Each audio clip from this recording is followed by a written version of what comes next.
This videotape is part of the Video Oral History Project of the Colony Public Library of the City of the Colony, Texas. This interview is with Ron Walden of 1713 Lake Hill in Plano, Texas. Ron Walden is president of Three Rivers Development, Incorporated. This interview is taking place at 777 East 15th Street, Plano, Texas, on Friday, May 3rd, 1985, at approximately 1:40 p.m. My name is Katherine Jagoe. I am an interviewer for the Colony Public Library Video Oral History Project. Ron, would you please state your name for us and tell us a little bit about your personal background, such as where and when you were born and where you grew up, different places that you've lived? Okay. My name is Ron Walden, and I reside at 1713 Lake Hill in Plano, Texas. I was born September the 17th, 1942, in about midway between McKinney and Princeton, Texas, in Collin County. So I've been around this area all my life. I attended all my primary schooling in the Princeton Independent School District in Collin County. I attended undergraduate school at Austin College in Sherman. My major was in economics. And after college, I spent 3 years in a couple of different industries, insurance and also a defense contractor. And I decided that I wanted to get into the real estate business. And in 1971, I went to work for Fox & Jacobs Incorporated as a new home salesman.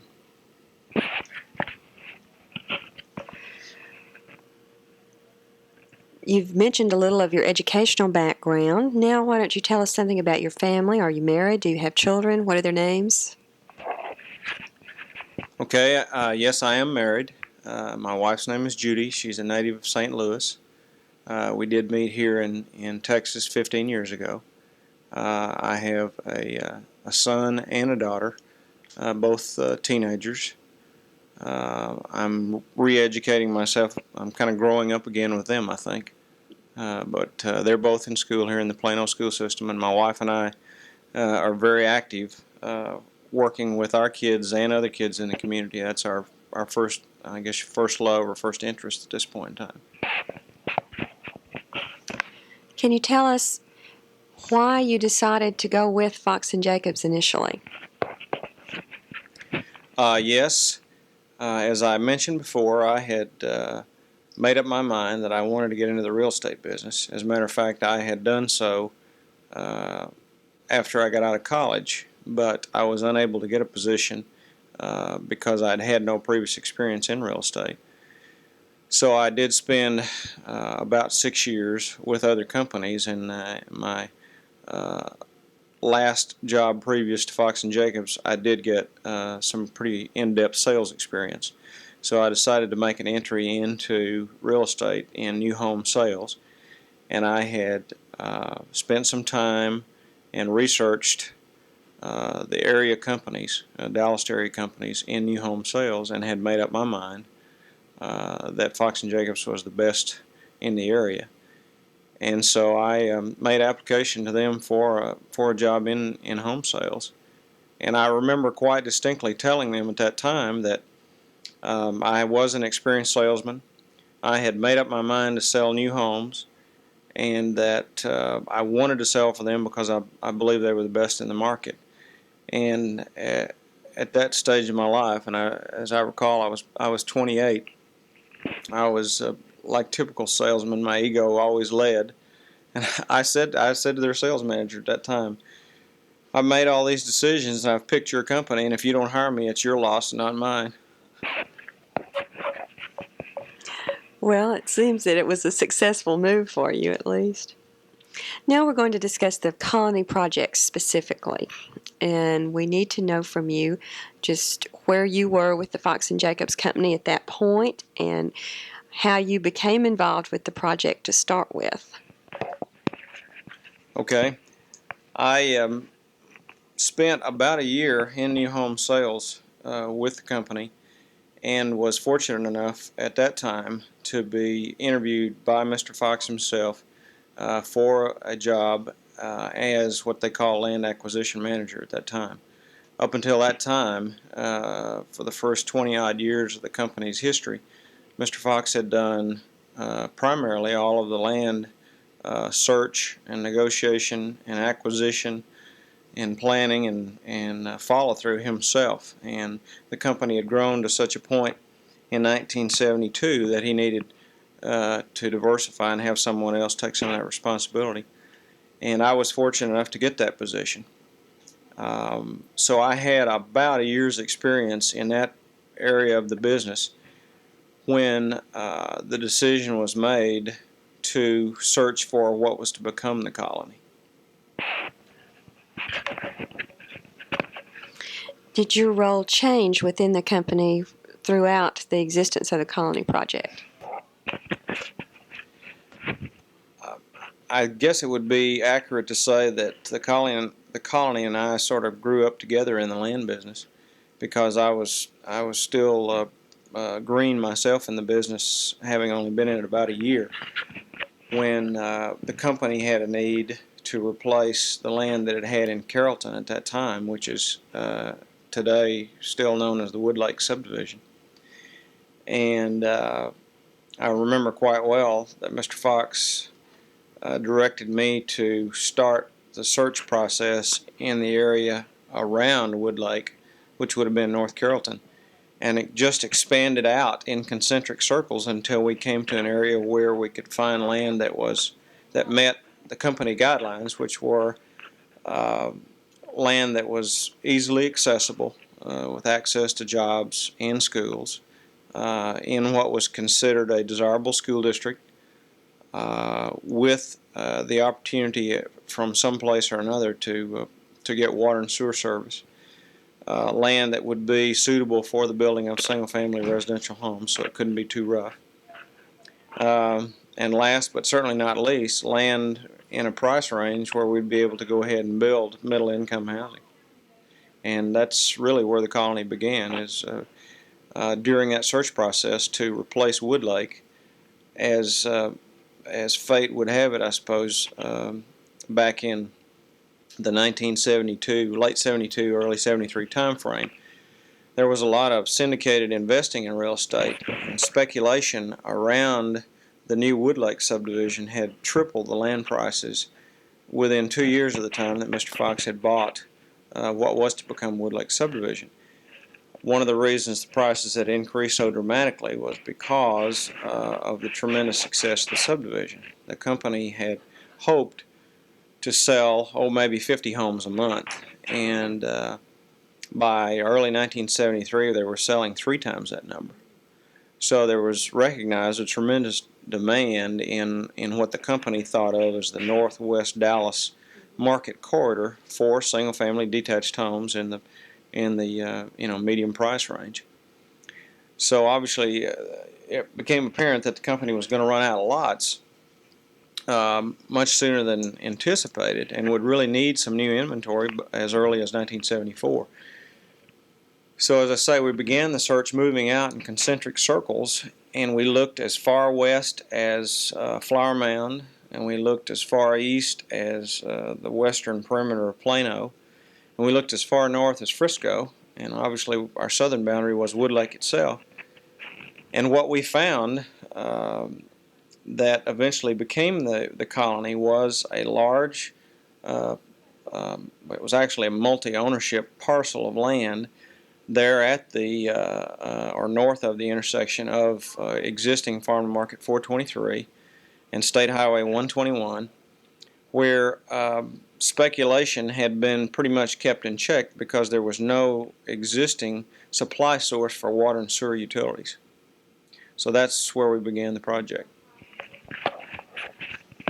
Okay, let's talk a little bit about that land acquisition process. Did you encounter many difficulties in putting that whole package of land together? Were there any significant holdouts that you hoped would come along but were having problems with?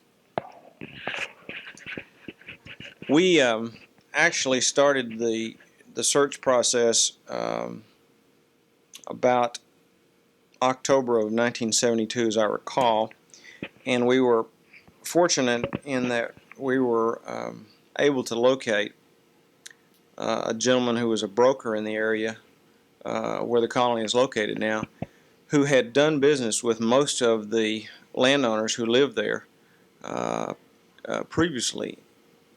His name was James Hetherington, and with James's help, we were able to put together a game plan to amass a piece of land of 1,000 acres or more.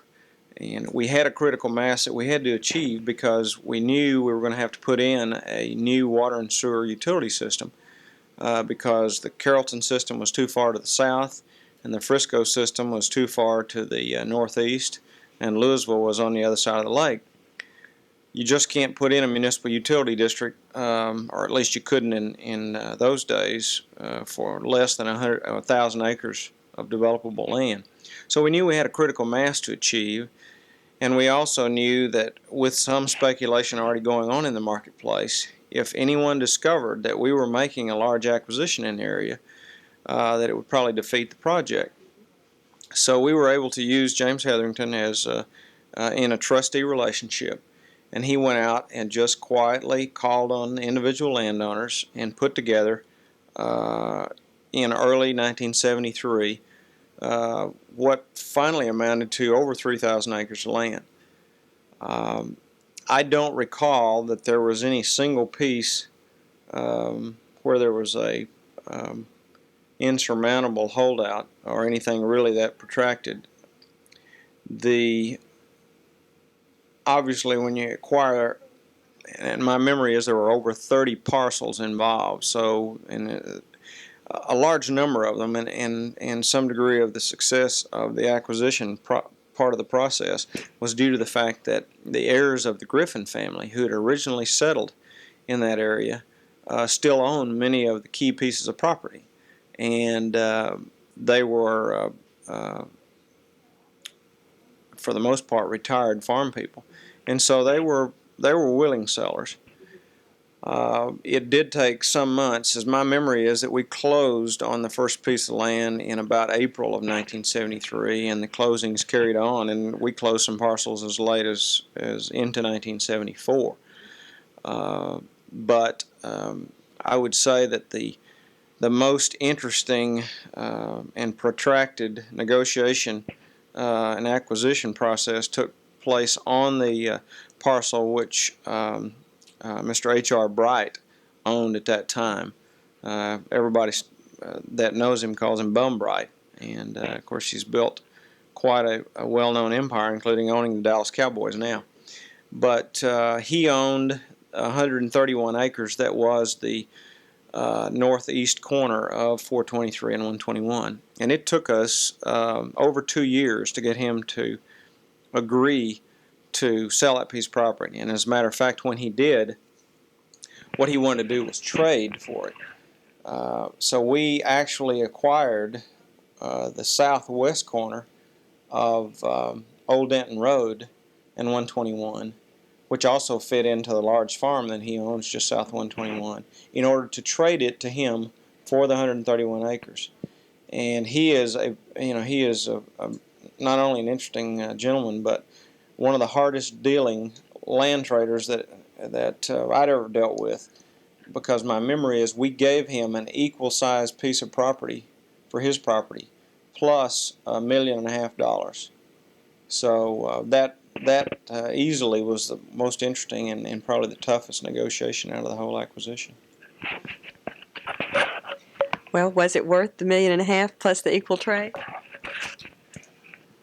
The value of that property today, if you roll back the clock to that time, we paid a price of about $15,000 an acre, which was 3 to 4 times the going market value.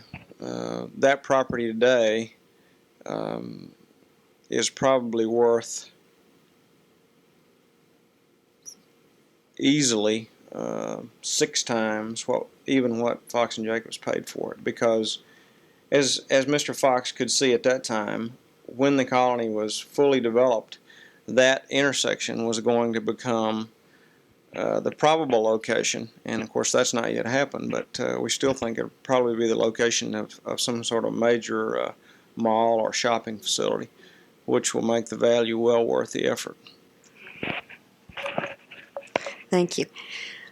Let's talk about when the concept of this totally planned community came about.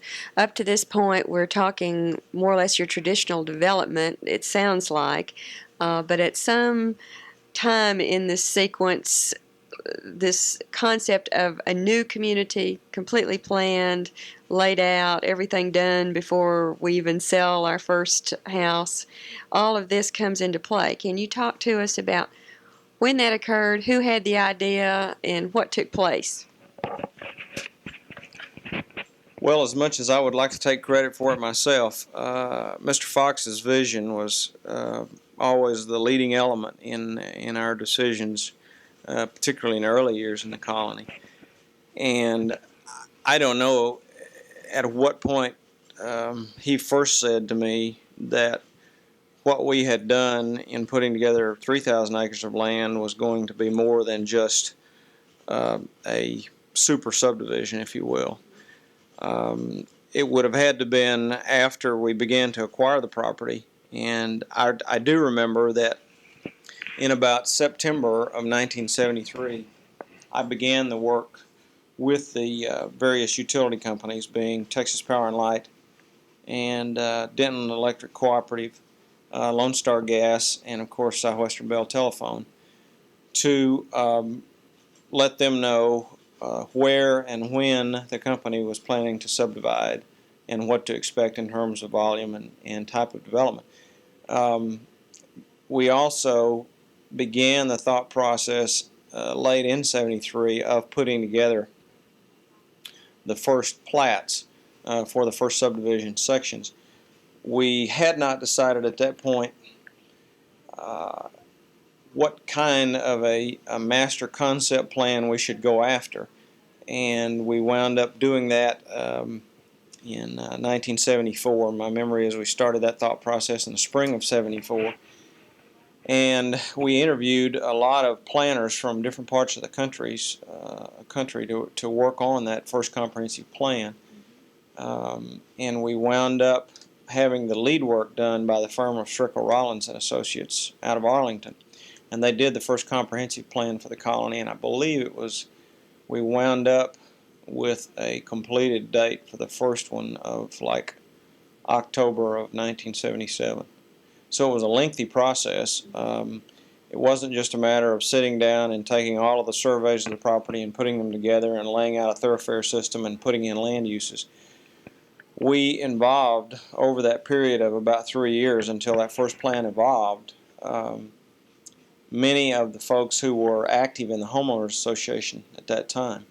We had a lot of meetings up at the fire station, and we had a lot of meetings at our offices and at Strickle Rollins' offices, and we did just what anybody else would do in terms of designing a community. And that is, we would work on some ideas as a draft, present it to everybody around the table, critique it, and then go back to the drawing board and work on it some more. And of course, one of the things that we always wanted to keep in the forefront of our thought processes, and also to encourage the citizens of the colony who were participating, was that a master plan or a concept plan is only a concept. It's only a guideline, and that it should always be flexible to be changed as the needs of the community change. But I guess I first realized in about 1975 that the colony was going to be a complete community, that it was really going to work, because in the early years, particularly in '74 and '75, we were in a housing slump or downturn in this market. And there were some questions in my mind as to whether or not the company could afford to hold on to that much land to make a whole community happen. But we did make it through the downturn, and of course the city subsequently incorporated in I believe it was January of 1977, or at least that's when the vote was held. And we suspected from the beginning that someday the colony would incorporate. We'd had many discussions in 1973, once we knew we'd put the land together, with the mayor and the council at the city of Frisco. We talked about in detail about the possibility of Frisco providing utilities, because the land that is the colony today at that time lay wholly within the extraterritorial jurisdiction of the city of Frisco. And I don't think it dawned on the elected officials in Frisco at that point in time that someday as the expression goes, the tail might be wagging the dog. But I know that the mayor of Frisco, by early set 1974, when he finally agreed to sign the petition to allow a municipal utility district to be created in the colony, I think he recognized that either they were going to give permission or someday it would happen without their permission, and the City Hall of Frisco would probably wind up down on 423. And they didn't want that, and rightly so. So they let the colony go from their jurisdiction a little piece at a time. And it's going to be interesting to see if some more pieces are not added in the future. Very good. Let's talk about the formation of the Municipal Utilities District. Can you comment on what the requirements were, what needed to be done, give a little bit more fuller explanation of what this entailed? We started the process in 1973 following our discussions with the elected officials in the city of Frisco. We had engineering feasibility studies done which showed clearly that neither Frisco nor the colony could afford to extend water and sewer lines all the way to Frisco to serve that land. So we then called on the same engineers to do a feasibility study to lay out the preliminary concept for how and where the facilities for a municipal utility district might be put in place. At that time, the governing body in the state of Texas for municipal utility districts was called the Texas Water Rights Commission. Today it's the Water Resources Board. But we had to petition that body in my memory is November of 1973, and they approved the formation of the colony MUD in about February of 74. And we actually started the process then of firming up the plans as to what lines would be put in where and where the first well would be dug, and the location of the temporary package sewage treatment plant that was originally located over on the west side of 423. Part of that process also includes electing at least a 5-member board of directors who are property owners in the colony to serve as utility directors for the board. And the state has some very strict rules that those directors cannot be employees of or relatives of the developer. So it was an interesting process, and what happened in that case was people that were friends and associates of Mr. Fox, who were familiar with what it took to do an efficient development, volunteered their time to serve on that board, which met once a month and at special meetings as necessary with the attorneys and engineers and financial planners that had to be retained to plan that utility district. And if you go up to the MUD offices today, you'll see on their list of former directors the names of those first gentlemen that spent their time. And I think Harry Hunsaker was the last one to retire. He retired about 2 years ago, is my memory. So he served for about 10 years on that MUD board. And I might just add a note here. A municipal utility district was a fairly new concept to the Dallas area prior to the colony. The only other one I was aware of was the one over in Flower Mound, Newtown. But it was not at that time, and as a matter of fact, if you compare the two communities today, has not been nearly so successful as the colony has been. But that was a particular set of circumstances because the land was located out in the jurisdiction of a city that was well out of reach of their utility services, where a mud was ideally suited to serve the city's needs, and I think they've done a tremendous job up to this point in time. Can you name the other members of the MUD? Oh, that's a real memory test. I know that Jesse Harris was the president. Lewis Tipton, Virgil Hargett, and a young man named Bill Shattuck, I believe. And of course, I named Harry Hunsaker earlier.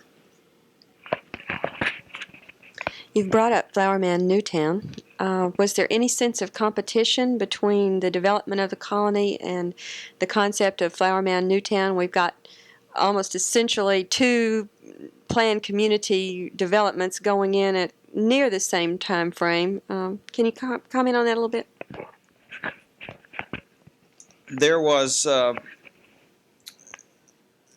would say, an indirect element of competition in that the developers, the original developers of Flower Mound, Newtown, had made it known that, number one, they were going to do their development under the concept and guidelines of the federal Newtown program, which provided for federal funding, both in terms of grants and federal insurance of the bonds that they sold to build not only their utility facilities but a lot of the recreational facilities.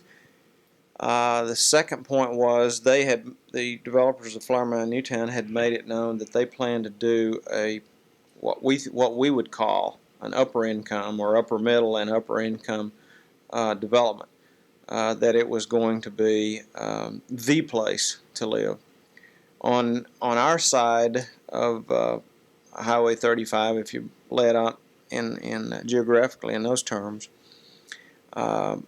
we were determined to do ours on a pure free enterprise basis. We wanted the colony to stand on its own feet with the impetus of the development. In other words, the demand by moderate price home buyers to pay its own way without any kind of federal subsidy involved. We were able to do that because the market was that strong. The other thing that was key to the success was we started building affordable homes and diversified from there. And Flower Mound, Newtown struggled for years. In fact, it's only been really in the 80s that Flower Mound, Newtown has begun to take off. And only after it was repossessed by HUD and the government lost, my memory is, about $20 million worth of, or they paid off the bonds because it wasn't successful. So I would have to say that more than once we were satisfied in knowing that we were able to do, and the people of the colony were able to do, something that we thought was a reaffirmation of, and I know it sounds trite, but the way I really felt about it was that the American way, and that is that free enterprise can make something work if it's thought out and planned, and if people are willing to put the effort into it. Thank you. You've mentioned affordable housing. Fox and Jacobs, just from my own reading of newspapers in this area, seems to be an innovative leader in the housing market in that they have tried several new concepts, such as trying to redevelop the area near downtown Dallas and things of this type. Do you think this innovative thinking was instrumental in the development at the colony? You've mentioned that you were looking for a new development area rather than initially starting out with a Newtown concept. Can you comment perhaps on the economic situation at this time nationally and the feeling that seemed to exist that maybe a lot of people were not going to be able to buy homes anymore because of things that were happening in the national economy? Okay, there is no question that the colony blossomed out of the inspiration from Dave Fox. Mr. Fox is a very visionary person, continues to be today. He at first had us looking for a subdivision, but then his mind caught the idea that it could be a planned community, self-sufficient. And it was at a time, as I'd mentioned before, the downturn in the housing market at that time, and the rapid escalation in the costs of land and development was beginning to make some people think that it wouldn't be long until the single-family detached home was a thing of the past. As a matter of fact, it was at about that same time, in the early 70s, when the Dallas area began to see the first single-family attached or townhouse houses being built for sale, and those early projects were just terrible flops, because even the people who are transplanted here to Texas from other parts of the country, and even to this time, 11, 12 years later, still have a bias against living in attached dwellings. As long as they can afford to buy their own house with non-attachment and with their own yard, that's what they prefer. So I think the colony was number one, another tribute to the vision of Dave Fox. I think it did say something about what could be done, once again, with the initiative and with the willingness to take the risk to go out and do something different. Let me see. Fox and Jacobs was really the governing body of this new community for several years before it did go ahead with incorporation. What would have been your role within that governing sense, that governing structure, and can you comment on some of the issues that Fox and Jacobs had to deal with in regard to the homeowners? Well, I think that's an apt description. As the largest landowner, of course, and the largest taxpayer, and with the amount of risk that the company had on the line, we were more concerned about things being right in the colony than anybody out there. And so we were I assume you would say, municipal government de facto prior to the time that they incorporated. We encouraged the formation of the Homeowners Association because we wanted to generate some homegrown leadership to start to handle the local issues that we knew would outgrow us. I remember very well that one of the first concerns we had water, we had sewer, we could put in the streets, we could put a fire hydrant in, and we could see that it had water in it if you turned the tap. But we couldn't be the firemen because there were just too many liability problems. So we, and my memory is it was Jack Sveinsson, who was director of marketing in our company at that time, and that probably would have been back in about 1975, said, well, the fire coverage from the city of Louisville or Frisco or Carrollton, once again, are just inadequate. So he said, why don't we build the first fire station? And it turned out to be that building that looks sort of like a gambrel barn there on, I believe it's Blair Oaks. And we bought, I remember because I did some of the looking myself, we bought 2 used fire trucks, I think from the city of Dallas at an auction, and encouraged the formation of the volunteer fire department through the Homeowners Association. And they carried the ball, increased the amount of equipment that they had, added an ambulance, and I don't remember the exact year when they had a paid fire department, but that volunteer group probably operated completely independently for the first 5 years or so. So I would say that the most important element in Fox and Jacobs acting as a pseudo-government for the colony in early years was the thought that Mr. Fox always kept foremost in our minds as we worked on it, and that was everything was going to run reasonably smoothly in the colony as long as we kept in our minds that the colony had to be continue to be a desirable place to live, and that the major issues be dealt with on the basis of keeping the colony as competitive as any other place to live in the Dallas area, be it in an incorporated area or not. So that was the philosophy, I think, that got us through. Every time we sat down and considered the issue, we said, not what's good for the company, but what's good for those people. What would they do in this circumstance? And of course, we spent a lot of time talking to them about that. I would go to almost all the homeowners meetings. Whenever they had an issue, before it became a landslide, we'd sit down and talk about it. Because there were, just like in every other community, there were those early meetings about why don't we have a swimming pool? Why don't we have a big public park with all the facilities? And we'd sit down and address those issues. When the issue of becoming a separate community came up, I encouraged some of those members of the homeowners association to form a committee, dig into how you incorporate, and when they came to the point they knew they had to go talk to Frisco, I introduced them to the mayor and the council of Frisco. And I went with them to be there to answer any questions I needed to answer. But they did the job in terms, they did the research, they did the work, they brought up the issues, and they brought off the incorporation themselves.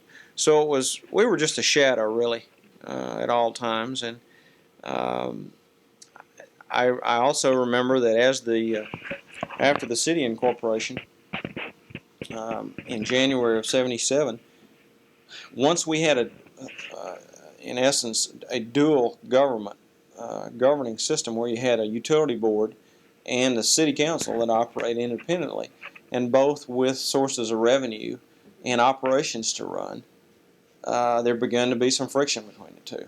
And the role I always tried to play was just as a sort of a mediator and as a catalyst to see that they sat down and talked and worked things out together. Let me add that I think the leadership of the directors of the Mud Board were a really important element as an early government for the city too, because they spent a lot of time and effort in making decisions, laying out the utility system to serve a community, not just one subdivision section at a time, but thinking down the road. Not just what's good for this section of 150 homes, but what kind of a system are we going to need for a city with a population of 50,000, and then 100,000, and then 300,000.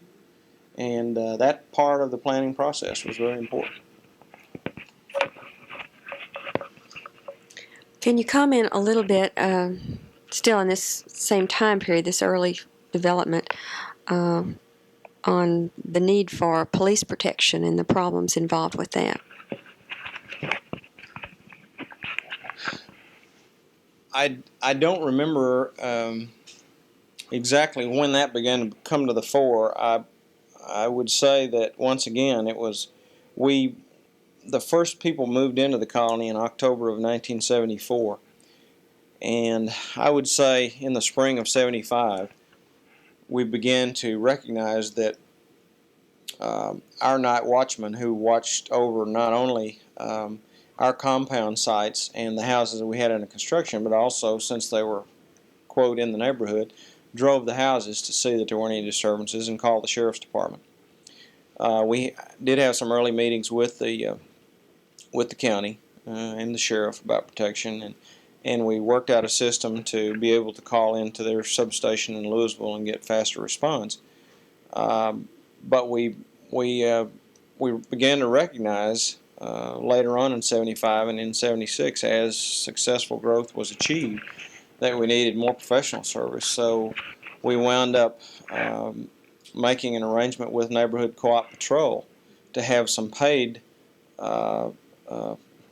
pseudo policemen, at least armed individuals who had the radios and the capability to act on the site out there, and they continued to serve until such time as there was a paid police department.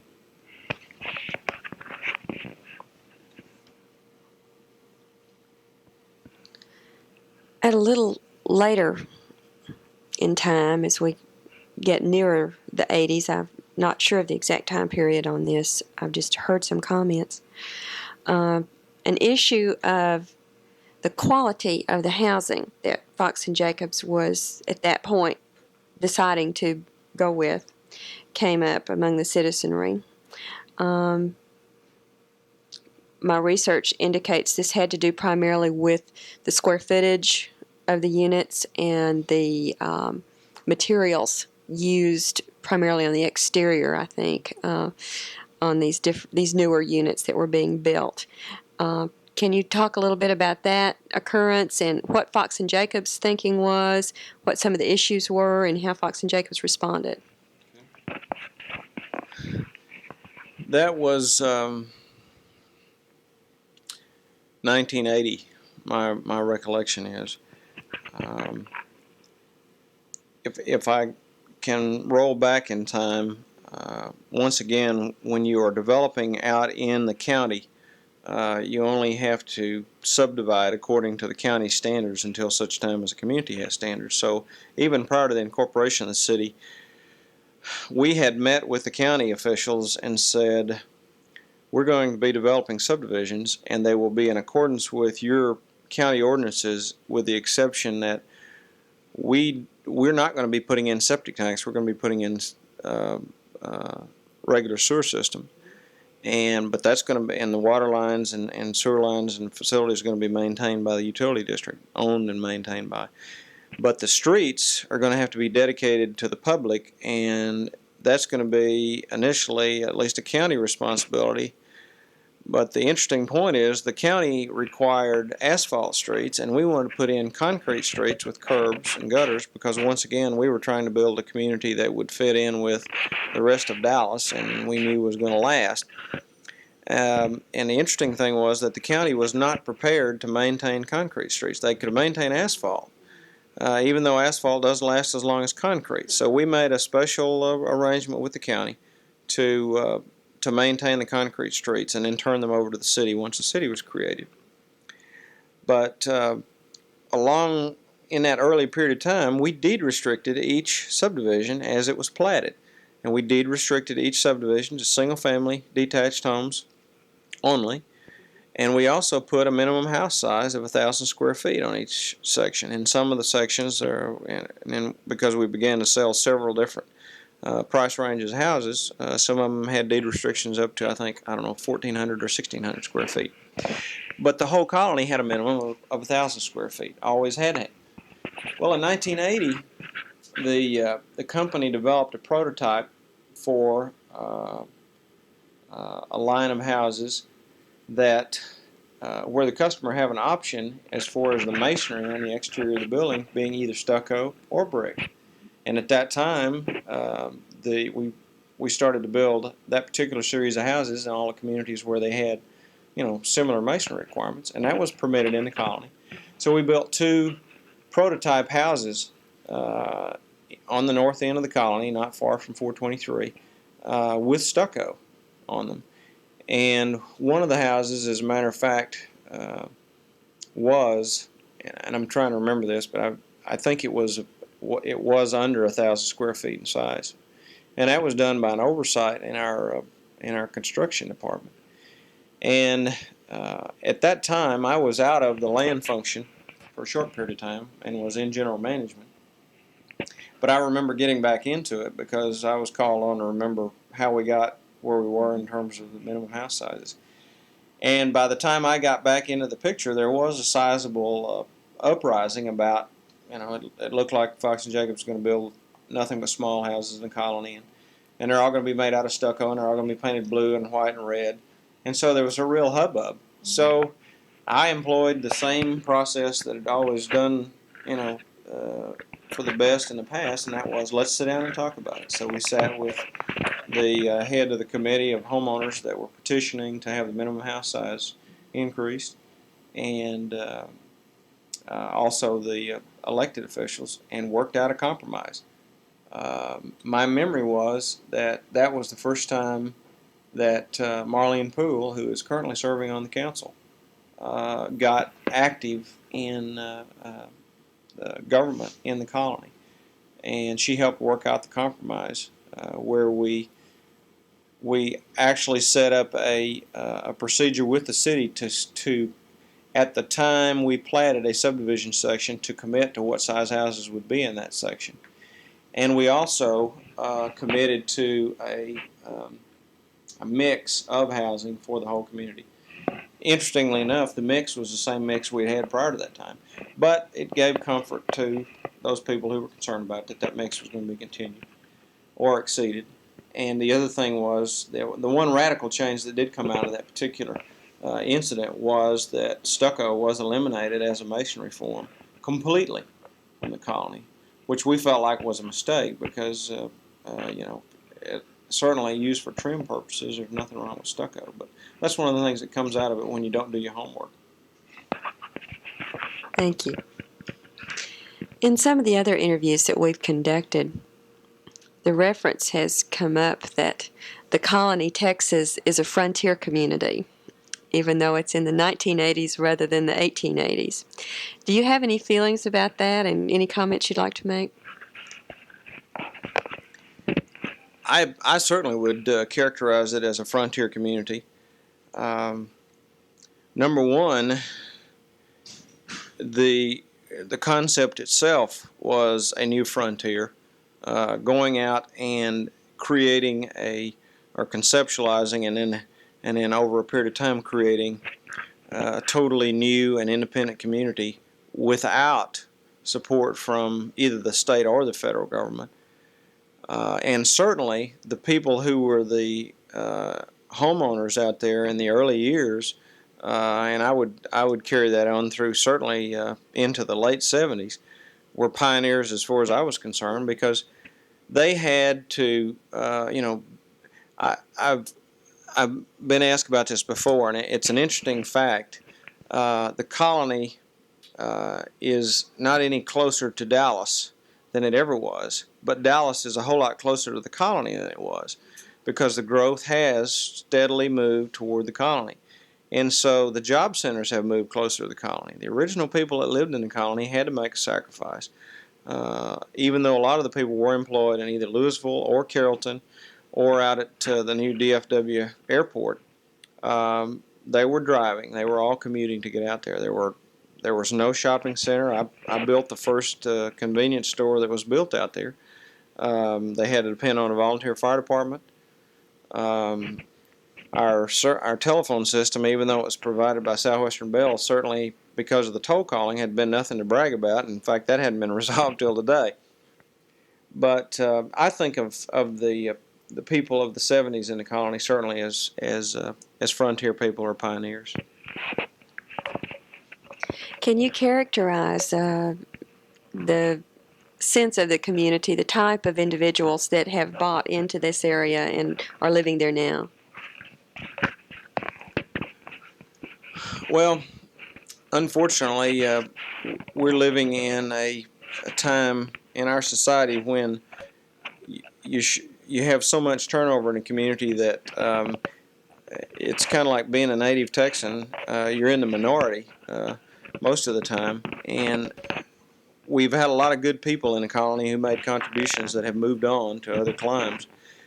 But the people that we thought were going to be interested in the colony were those younger, upward mobile people who were looking for a clean environment and a place where they could afford their own home in a good school district that they thought was going to grow and was going to provide a good community environment because it was well planned. And I think in that regard we were right. I think that's the kind of people that came to the colony, and I think those are still the people who are buying the new homes in the colony. I was fascinated by the study that was done by the people at North Texas State University when they asked people how they felt about living in the colony after the years, because that was really the first proof that we had. We knew that home sales had been successful, and we knew that things had happened on a timely basis, and that the bonds that had been sold to put up the water and sewer facilities were being paid for, and that a new community was being developed. But we didn't know how the people really felt about the way we'd done it. And we were very pleased, of course, that the majority of the people felt good about what had been done and good about their community. And as I say, I'm very biased because I've been with the colony for so long. It'll always have a special place in my heart. But I'm proud of what the people out there have done and the way they feel about the community. And I think that sort of pioneer spirit and that community pride is going to continue because they are so unique. Well, you led right into my next question, which is, what do you see for the future in the colony? There's a description or a phrase in our business as regards growth and the influences on growth that, paraphrased, is something to the effect that 80% of the factors that affect the path of growth have to do with being in the right place at the right time. The other 20% of the factors, if you want to, you can do something about. You can put on a promotion and you can make yourself appear to be a community that's growth minded, and you can attract some growth that way. Dallas has been growing to the northwest for many years, and even before the colony was born, we were responding to a demand in that northwest corridor by young families to be able to own their own home.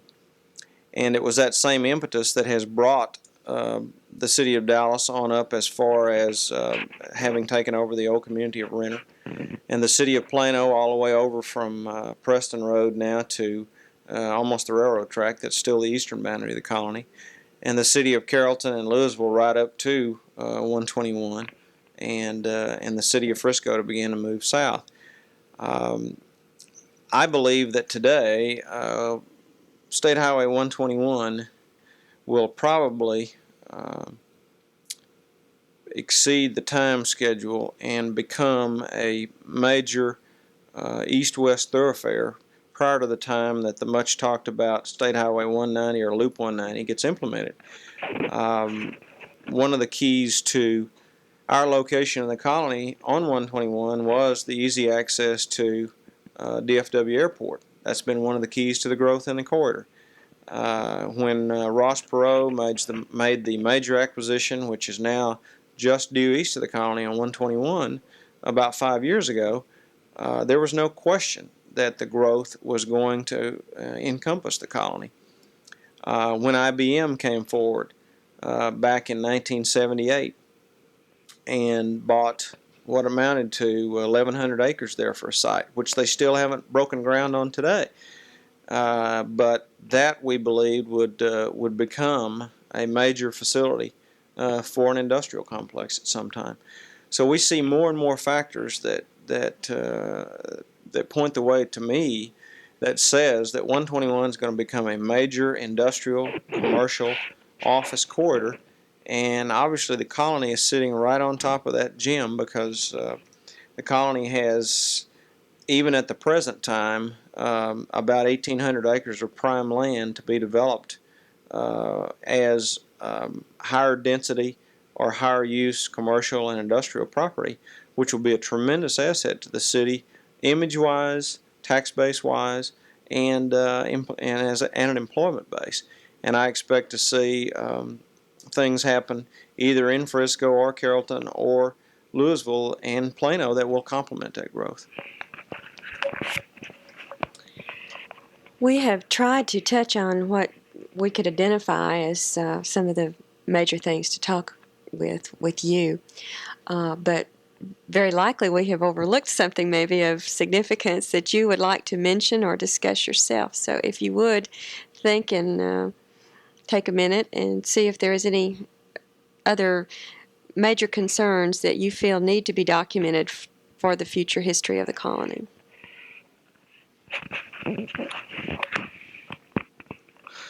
I think you've done a good job in covering the horizon. I suppose I would conclude by saying that once again I think the important thing about the colony is its uniqueness, and yet while it as a community is unique, the thing that I'll always remember about it is that I believe it is a reaffirmation that the American way is alive and well, that people were doubting as a result of all of the unrest of the 60s. We think that the 13 years that I've seen of the colony's life says that there is tradition still in America, that people do want their own homes, they do want their own communities, they do want their own schools, that they're willing to pay the price, be it as a pioneer or as a day-to-day citizen, to make that way work, to participate, to make the sacrifices, to care. And I think that that's going to continue to be the case in the colony for years to come. Thank you, and we very, very much appreciate your participating in our project. Thanks a lot. It's a wrap. That's it.